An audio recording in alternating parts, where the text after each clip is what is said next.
Good morning बच्चों, मैं doctor शिखा तिवारी पुनः आज आपके समक्ष ऑनलाइन कक्षा में उपस्थित हूँ। मैंने आपको पिछली क्लासेस में बीए प्रथम वर्ष हिंदी साहित्य के अंतर्गत द्वितीय प्रश्न पत्र के बारे में मैंने आपको बताया था, जिसका नाम है नाट्य साहित्य। बीए प्रथम वर्ष द्वितीय प्रश्न पत्र नाट्य साहित्य। नाट्य साहित्य के अंतर्गत मैंने आपको दो नाटक ध्रुवस्वामिनी, जो कि जयशंकर प्रसाद जी द्वारा लिखित है, और आषाढ़ का एक दिन नाटक, जो कि मोहन राकेश जी द्वारा लिखित है। मैंने आपको नाटककार का परिचय बताते हुए उनके साहित्यिक योगदान के बारे में बताया, और नाटक की जो कथा वस्तु है उसको मैंने मुख्य बिंदुओं के आधार पर आपके समक्ष रखा था। आज मैं आपके सामने एकांकी में प्रथम एकांकी आपकी औरंगजेब की आखिरी रात, जिसको कि मैंने पिछली कक्षा में समझा दिया था। आज उसी के आगे मैं दूसरी एकांकी भुवनेश्वर द्वारा लिखित स्ट्राइक एकांकी के बारे में बताऊंगी। तो स्ट्राइक पर जाने से पहले मैं आपको भुवनेश्वर जी के बारे में कुछ संक्षेप में बताना चाहूंगी, जैसे इनका जन्म, मृत्यु, स्थान, साहित्यिक योगदान, कृतियां आदि। मैं ये सब इसलिए बताती चलती हूँ कि आपके दो प्रश्न पत्र में एक प्रश्न पत्र आपका बहुविकल्पी होता है। बहुविकल्पी कभी द्वितीय प्रश्न पत्र हो सकता है, कभी प्रथम प्रश्न पत्र हो सकता है। तो जो प्रश्न पत्र आपका ऑब्जेक्टिव में है, बहुविकल्पी में है, उसको हम पढ़ने का तरीका दूसरी तरह से होता है। उसमें छोटे छोटे क्वेश्चन पर ध्यान दिया जाता है, बारीकी से अध्ययन किया जाता है, मेन बिंदुओं को पकड़ के रखा जाता है, उसको याद रखा जाता है। तो इस बार आपका बीए प्रथम वर्ष में द्वितीय प्रश्न पत्र ऑब्जेक्टिव है, इसलिए मैं आपको पहले उनके बारे में बताते हुए ही, पिछली कक्षा में भी मैंने यही किया था, इसमें भी मैं यही कर रही हूँ। मैं पहले आपको उनके बारे में बताऊंगी, उसके बाद आगे कथा वस्तु पे जाएंगे, एकांकी का सारांश समझेंगे।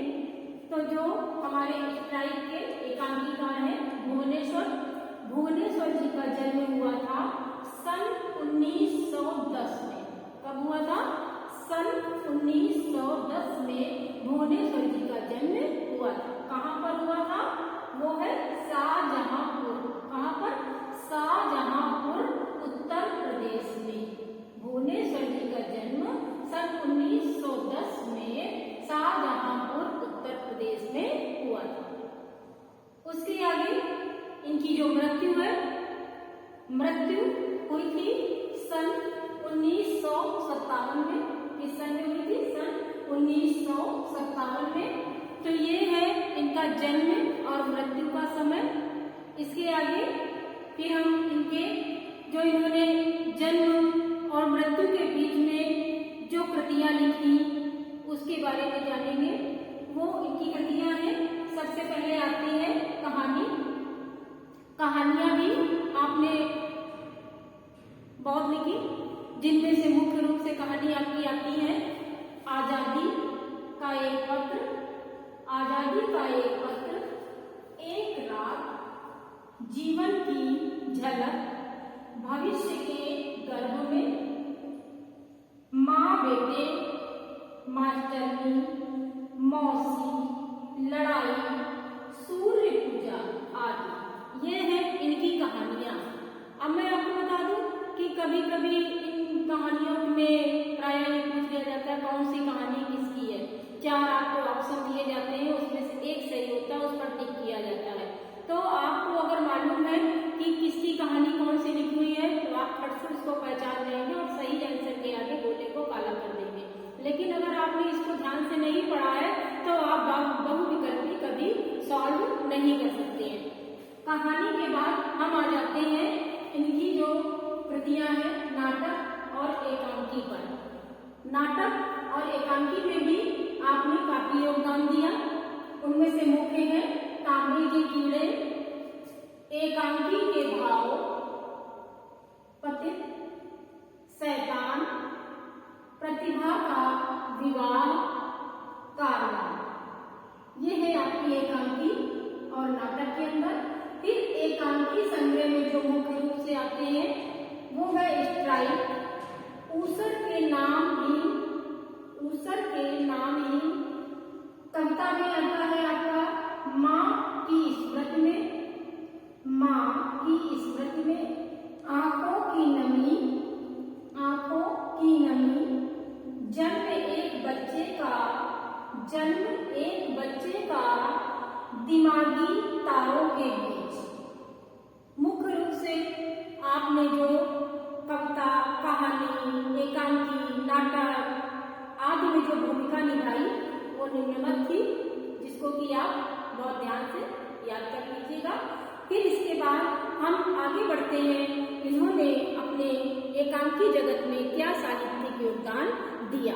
तो वो साहित्यिक योगदान के अंतर्गत मुख्य रूप से आता है कि श्री लक्ष्मीकांत वर्मा के अनुसार, इनके बारे में लक्ष्मीकांत वर्मा जी का कथन है कि आपने जो साहित्य के क्षेत्र में योगदान दिया है वो साहित्य और कला के क्षेत्र में प्रायः ऐसा हुआ है कि कभी एक बहुत बड़ी प्रतिभा एक तीव्र गति से आई है और फिर सहसा लुप्त हो गई है।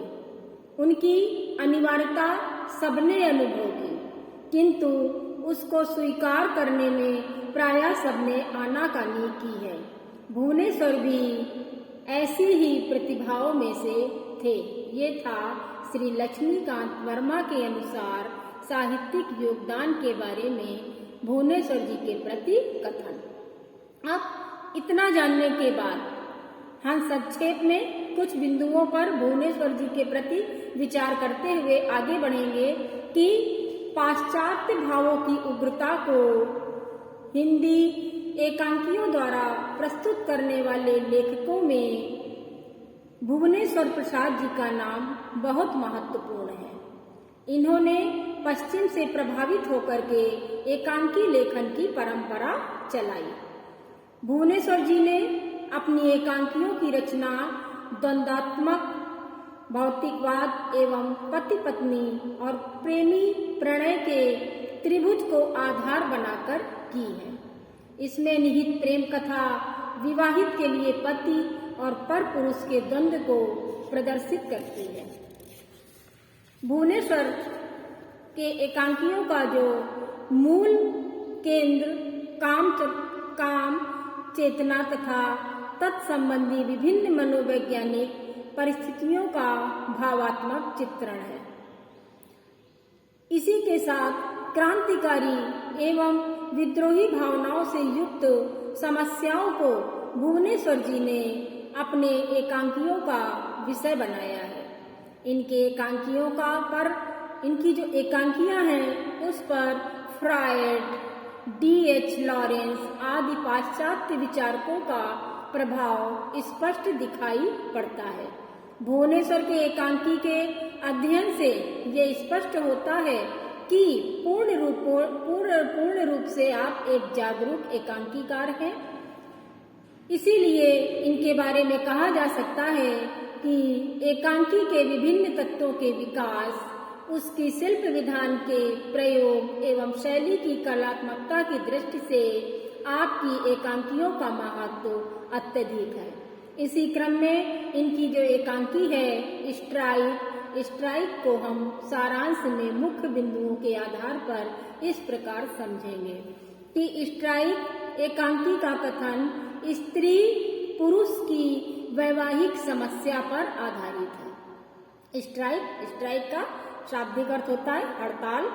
तो इसमें जो स्ट्राइक पर मुख्य कथा दिखाई गई है वो स्त्री पुरुष की वैवाहिक समस्या पर आधारित है। इस एकांकी में 3 दृश्य हैं। कितने दृश्य हैं? 3 दृश्य हैं। प्रथम दृश्य का आरंभ एक मध्यम वर्गीय बंगले में चाय की टेबल पर एक स्त्री और पुरुष के बैठकर बातचीत करने से होता है। श्रीचंद किसी कंपनी में डायरेक्टर है और उसकी पत्नी घुमा फिरा कर बार बार किसी सरदार साहब का जिक्र करती है, जिसकी डायरेक्टरों से खूब चलती है।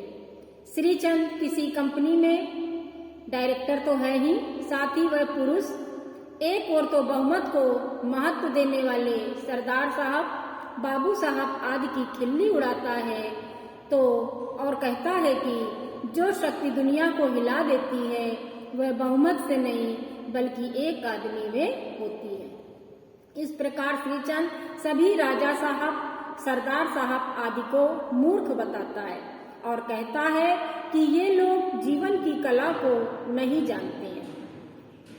इसके पश्चात इनकी पत्नी श्रीचंद को बताती है कि वह सरदार साहब की बीबी मित्तल के साथ लखनऊ जा रही है। उसके पश्चात दूसरे दृश्य में एक मध्यम वर्गीय क्लब के कमरे में 3 आदमी बैठकर बातें कर रहे हैं और वो तीनों ब्रिज के खेल यानी ताश का खेल के विषय में चर्चा कर रहे थे। तभी श्रीचंद अपनी कार लेकर क्लब में प्रवेश करता है और पूछता है कि क्या ब्रिज खत्म कर दिया। इसके बाद एक व्यक्ति श्रीचंद को बताता है कि मिस्टर सहाय आज फिर हार गए। इस पर श्रीचंद कहता है कि सहाय तुम बड़े हरेले हो। इसके बाद सहाय कहता है कि जीत तो मिस्टर श्रीचंद के हिस्से में ही पड़ती है। फिर श्रीचंद एक बार फिर से कहता है कि जीवन एक कला है, सबसे बड़ी कला, वह तो बस ईमानदारी से जीना चाहता है। तीसरे दृश्य का प्रारंभ श्रीचंद और एक पुरुष के बरामदे में बैठे होने से होता है, क्योंकि नौकर छुट्टी पर है और उनकी पत्नी चाबी लेकर लखनऊ चली गई है। इसके पश्चात श्रीचंद पूछता है कि उस व्यक्ति ने शादी क्यों नहीं की। इस पर वह व्यक्ति कोई संतुष्ट जवाब नहीं दे पाता और श्रीचंद चिढ़कर उस व्यक्ति को एक मशीन का उदाहरण देकर स्त्री पुरुष के संबंध को समझाने की कोशिश करते हैं। वे कहते हैं कि स्त्री पुरुष तो जीवन की मशीन के 2 पुर्जे के समान होते हैं। मशीन एक को नापने, जोखने, समझने नहीं जाती। यदि एक पुर्जा बिगड़ जाए तो उसे बदल डालिए या फिर स्वयं बदल जाए। इस प्रकार श्रीचंद जीवन को फैक्ट्री और स्त्री पुरुष को मशीन के पुर्जे बताकर, अपने अनुभव को बताकर उस व्यक्ति को आश्चर्यचकित कर देता है। तभी एक चपरासी बाहर से आकर एक लिफाफा श्रीचंद को देता है, जिसमें लिखा है कि उनकी पत्नी आज रात लखनऊ से वापस नहीं आ रही है। और इस पर वह व्यक्ति श्रीचंद पर हंसता है और कहता है कि आइए मेरे होटल में आइए, आपकी फैक्ट्री में तो आज स्ट्राइक हो गई। तो ये था स्ट्राइक का मूल कथासार, जो कि इस कथा से स्पष्ट हो जाता है कि इस कहानी का या इस एकांकी का नाम स्ट्राइक क्यों रखा गया। बच्चों, आज बस इतना ही। नेक्स्ट वीडियो में हम आपसे पुनः मिलेंगे। तब तक के लिए धन्यवाद।